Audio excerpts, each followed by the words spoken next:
सोचिए, एक ऐसी नियम पुस्तिका बनानी है जो दुनिया के सबसे बड़े लोकतंत्र को चलाएगी। आज हम भारत के संविधान के बनने की उसी असाधारण कहानी में गोता लगाने वाले हैं। चलिए, एक बड़े ही दिलचस्प सवाल से शुरू करते हैं। एक तरफ कबड्डी का एक हाई स्टेक्स फाइनल मैच और दूसरी तरफ भारत जैसा विशाल देश। आखिर इन दोनों में क्या कॉमन हो सकता है? जवाब है, दोनों को एक रूल बुक चाहिए। सोचिए ना, बिना नियमों के कबड्डी का मैच क्या होगा?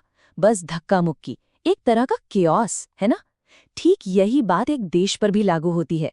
उसे सही ढंग से चलाने के लिए कुछ बुनियादी नियमों का एक सेट चाहिए ही होता है। तो ये संविधान आखिर है क्या?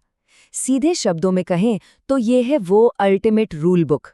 एक ऐसा दस्तावेज जो किसी भी देश के बुनियादी सिद्धांतों, कानूनों और लंबे समय के लक्ष्यों को तय करता है।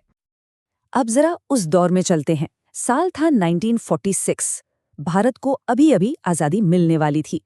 एक विशाल और अविश्वसनीय रूप से विविध देश, सैकड़ों भाषाएं, अलग-अलग धर्म, तरह-तरह की संस्कृतियां, इन सबको एक साथ एक नियम के धागे में पिरोना, ये कोई छोटा-मोटा काम नहीं था।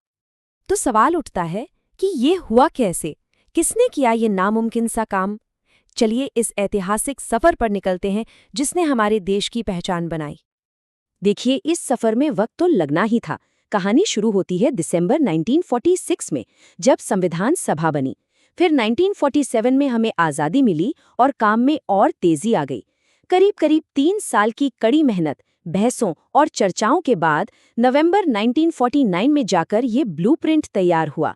और फिर आया वो ऐतिहासिक दिन, 26 जनवरी 1950, जब हमारा संविधान लागू हुआ और भारत एक संप्रभु गणराज्य बना।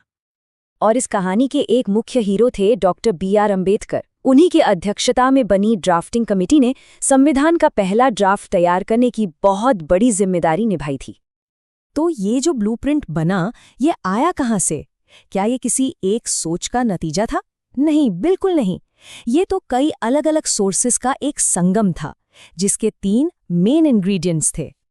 सबसे पहला और सबसे जरूरी इंग्रेडिएंट था हमारे स्वतंत्रता संग्राम की वो आग। देखिए, समानता, न्याय, आजादी, ये सिर्फ किताबी शब्द नहीं थे। ये वो सपने थे जिनके लिए लाखों लोगों ने अपनी जानें कुर्बान की थी।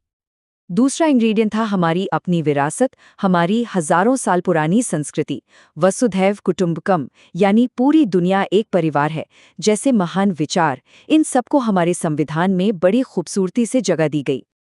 और एक बात जो बहुत लोग नहीं जानते, हमारा संविधान सिर्फ एक कानूनी किताब नहीं है, बल्कि ये तो कला का एक शानदार नमूना है। नंदलाल बोस जैसे बड़े कलाकारों ने इसके पन्नों को अपने हाथों से सजाया था। रामायण, महाभारत और भारत के सुनहरे इतिहास के चित्र बनाए थे। और तीसरा इंग्रेडिएंट, वो था पूरी दुनिया से मिली सीख। हमारे संविधान बनाने वालों ने दुनिया भर के संविधानों को पढ़ा, उन्हें समझा और जो भी अच्छी बातें भारत के लिए सही लगी, उन्हें अपना लिया। जैसे एक उदाहरण लेते हैं, फ्रांस की क्रांति का वो मशहूर नारा याद है, लिबर्टी, इक्वालिटी, फ्रेटर्निटी, यानी स्वतंत्रता, समानता और बंधुत्व। ये विचार सीधे सीधे हमारे संविधान की प्रस्तावना यानी प्रियम्बल की प्रेरणा बने। तो चलिए अब इस ब्लूप्रिंट को खोलकर देखते हैं, आखिर इसके अंदर है क्या। समझते हैं हमारे देश के स्कोर कोड को, इसके बाद इसके कर्तव्य और इसके लक्ष्य। इसे समझने का एक बहुत आसान तरीका है। मौलिक अधिकार यानी फंडामेंटल राइट्स, ये आपकी ढाल है। ये सरकार का आपसे वादा है जिसे हर हाल में पूरा करना ही होगा। अगर कोई इसे तोड़ने की कोशिश करे तो आप सीधे कोर्ट जा सकते हैं।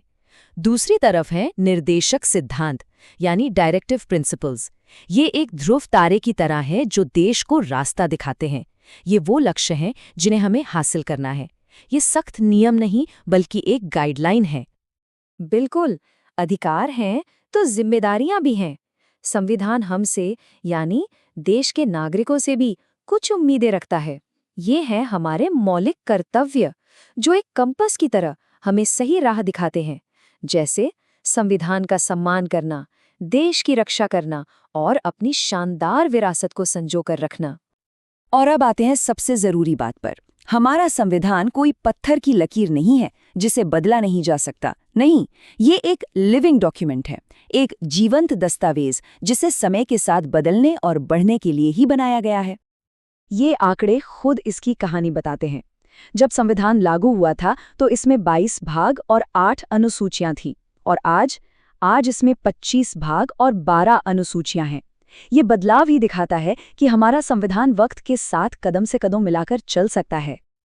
और इसका ये जीवंत होना ही इसकी सबसे बड़ी ताकत है। इसी वजह से हम इसमें बदलाव कर सकते हैं ताकि ये नई चुनौतियों का सामना कर सके और हमेशा प्रासंगिक बना रहे। इसका एक बहुत अच्छा उदाहरण देता हूँ। 2004 में सुप्रीम कोर्ट ने एक फैसला दिया कि तिरंगा फहराना भी अभिव्यक्ति की स्वतंत्रता के मौलिक अधिकार का ही एक हिस्सा है। देखा आपने कैसे समय के साथ संविधान की व्याख्या ने नागरिकों के अधिकारों को और मजबूत किया? और इस पूरे महान दस्तावेज के केंद्र में, इसके दिल में बसती है इसकी आत्मा, यानी इसकी प्रस्तावना। ये सिर्फ कुछ शब्द नहीं है, ये हम भारत के लोग का अपने आप से किया गया एक वादा है। और क्या है इस वादे में? इसमें वादा है न्याय का, सामाजिक, आर्थिक और राजनीतिक, स्वतंत्रता का, सोचने की, बोलने की, विश्वास की, धर्म की, समानता का, दर्जे और अवसर की, और इन सब से ऊपर बंधुत्व का, जो हर इंसान की गरिमा और देश की एकता को बनाए रखे।